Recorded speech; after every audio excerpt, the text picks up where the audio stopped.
안녕하십니까? 6월 11일 금요일 인도네시아 헤드라인 시작합니다.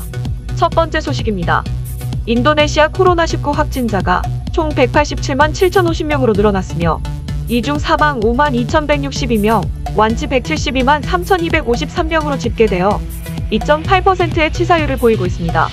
인도네시아의 코로나19 1일 확진자 수는 다시 증가세를 보이고 있으며 특히 지난 6월 9일은 7,700명까지 증가하였습니다. 인도네시아 보건당국은 코로나 백신 접종 3단계인 일반인을 대상으로 접종을 시작하였습니다. 사실상 18세 이상 모든 자국민이 접종 대상입니다.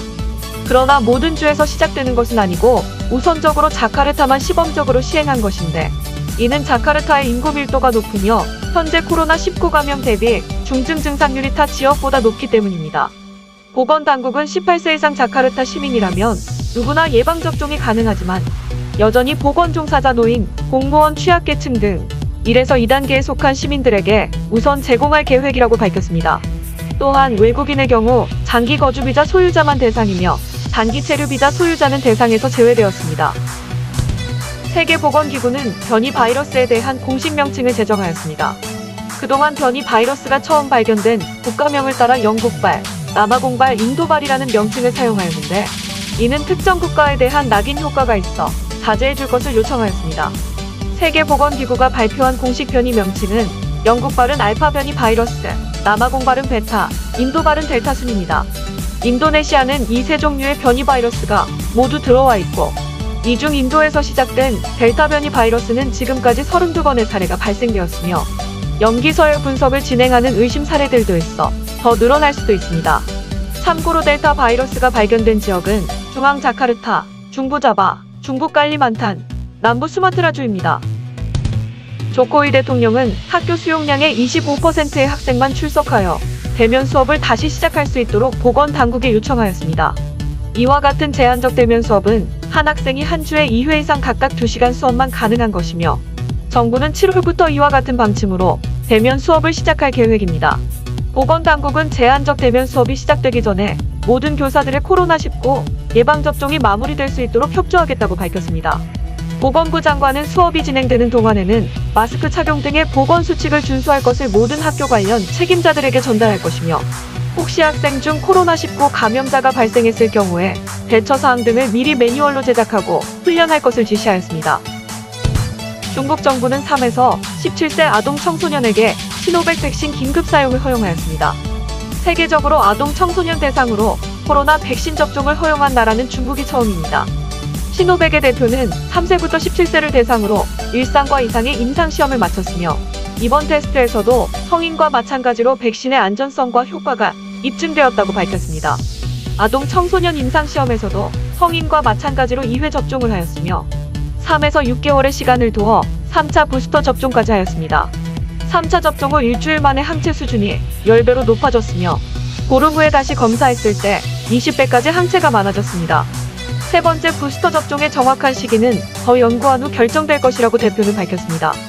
한편 인도네시아 정부는 세계보건기구의 권고와 예방기술자문단, 소아과 의사협회의 의견을 모아 아동 청소년의 코로나 백신 접종을 결정할 것이라고 말했습니다. 다음 소식입니다. 인도네시아 정부는 이산화탄소를 발생시키는 개인과 기업에 대해 탄소세를 징수할 예정이라고 밝혔습니다.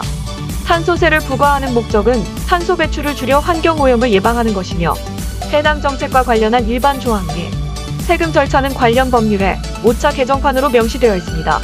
또한 탄소세는 물건을 만들어내는 기업뿐만 아니라 일정량 이상의 탄소 배출량을 생산한 제품을 구매할 때 개인에게도 적용되며 탄소세를 통해 얻어진 수익세금은 기후변화와 관련된 사업과 프로그램에 사용되어집니다. 이미 많은 나라들이 탄소세를 부과하고 있는데 프랑스, 싱가포르, 칠레 및 일본 등은 1톤당 3에서 49달러를 부과하고 있습니다. 한편 인도네시아 정부에서 계획한 탄소세 정책을 톤 단위로 환산하면 톤당 약 7만 5천 루피아로 예상되고 있습니다. 재무부 정책국장은 탄소세 금액이 현재의 경제구조를 고려하여 책정된 금액으로 지속적인 경제구조를 모니터링하며 조율하게 될 것이라고 말하였습니다. 참고로 우리나라는 연간 7억 800만 톤의 이산화탄소를 배출하고 있으며 탄소세를 적극 검토하고 있는 나라 중 하나입니다. 탄소세는 1톤당 10달러, $30, $50의 세 가지 시나리오로 가정하여 적용을 검토하고 있으며 기업의 영업이익이 낮을수록 탄소세의 영향을 크게 받기 때문에 기업 규모에 따라 차등 적용될 수도 있고 탄소세를 전액 국민 기본소득세로 적용하자는 의견도 대두되고 있습니다. 다음 소식입니다. 인도네시아 우체국은 토요일과 일요일은 물론 공휴일까지 영업을 유지하기로 하였습니다. 인도네시아 우체국은 우리나라 우체국처럼 우편과 택배 서비스를 하고 있으며 오레인저라는 퀵 서비스도 우체국에서 지원하고 있습니다. 그동안 인도네시아 우체국은 기본 주 5일 40시간 근무제를 운영하였지만 성장하는 택배 시장에서 늘어나는 경쟁업체에 뒤처지지 않기 위해 이와 같은 결정을 한 것으로 보입니다.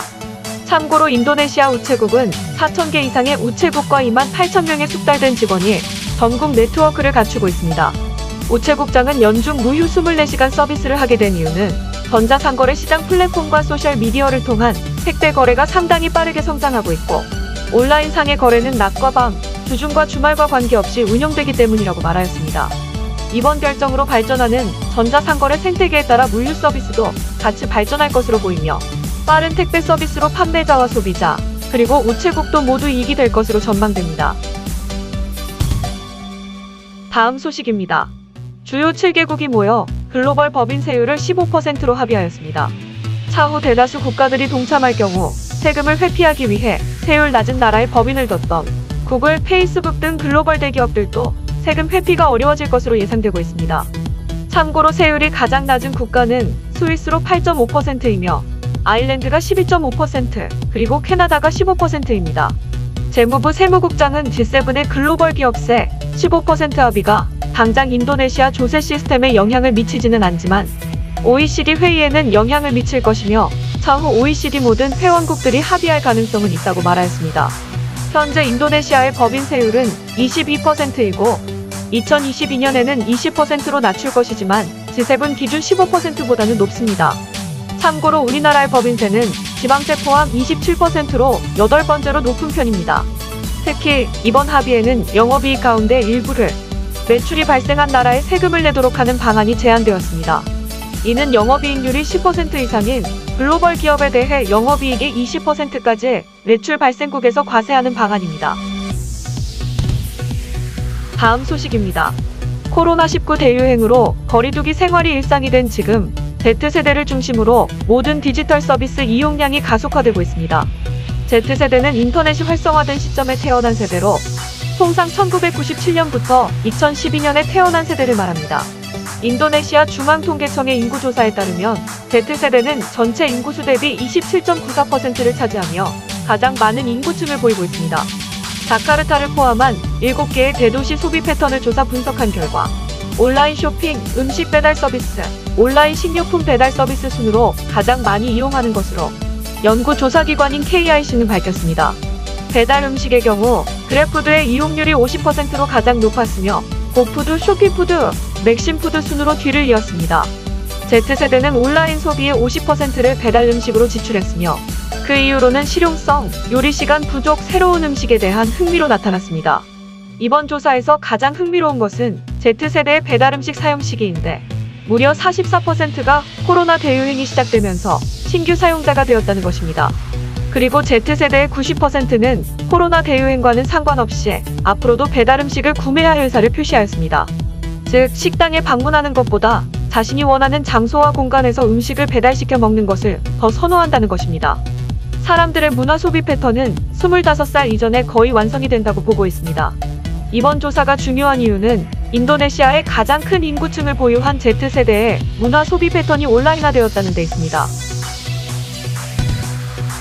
다음 소식입니다.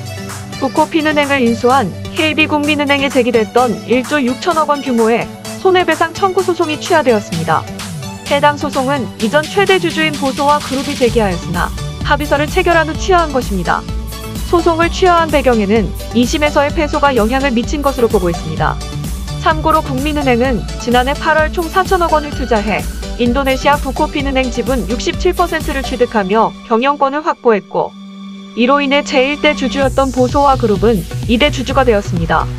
이에 보소와 그룹은 금융감독원을 상대로 행정소송을 제기하여 올해 1월경 1심에서 승소한 후 금융감독원과 국민은행을 공동 피고로 거액의 손해배상 소송을 자카르타 중앙법원에 제기하였습니다. 그러나 6월 초에 열린 재판에서 법원은 손해배상 소송 청구 원인과 금액에 근거가 없다고 판단하여 2심에서 기각하였습니다. 합의서 체결 후 열린 기자회견에서 KB국민은행 전무는 보소아그룹과 소송 문제가 잘 해결돼 향후 협력을 위한 협정을 체결했다며 보소아그룹은 모든 소송을 취하하였고 행정소송 결과에 승복해 더 이상 어떤 문제도 제기하지 않기로 했다고 말했습니다. 다음 소식입니다. 미얀마 소수민족 로힝야족 난민 81명이 113일간 바다를 표류한 끝에 아체주의 한 섬에서 구출되었습니다. 이들은 다른 국가에서 받아주지 않아 오갈 데 없는 처지에 놓였고 9명은 탈수증으로 사망하였습니다. 난민들을 배는 아체주 이다만섬 앞바다에서 좌초됐고 로힝야 난민들을 알아본 인근 주민들이 고무보트 2대를 동원하여 구조하였습니다. 생존자 81명 중 11명은 어린이였고 49명은 여성이었습니다. 지역 주민들은 굶주린 난민들을 위해 음식과 옷을 제공해 주었습니다. 한편 난민들은 표류 중 인도 해역에 먼저 도착하였지만 인도는 생존자들에게 물과 음식만 제공해주고 다시 떠날 것을 지시하였고 말레이시아와 방글라데시에서도 입국을 거부하였습니다. 반면 인도네시아 정부는 임시거주시설과 생필품을 지원하였습니다. 유엔 난민기구는 로힝야족 난민을 구조해준 아체주 어부들과 인도네시아 정부에게 감사의 인사를 밝혔지만 인도네시아 정부가 난민들을 계속 받아줄지에 대해서는 여전히 불투명한 상태입니다. 참고로 인도네시아 정부로부터 정식 난민 자격이 주어진다면 인도네시아에서 학교 교육과 취업 활동이 가능해집니다. 시청해주셔서 감사합니다. 다음 시간에 뵙겠습니다.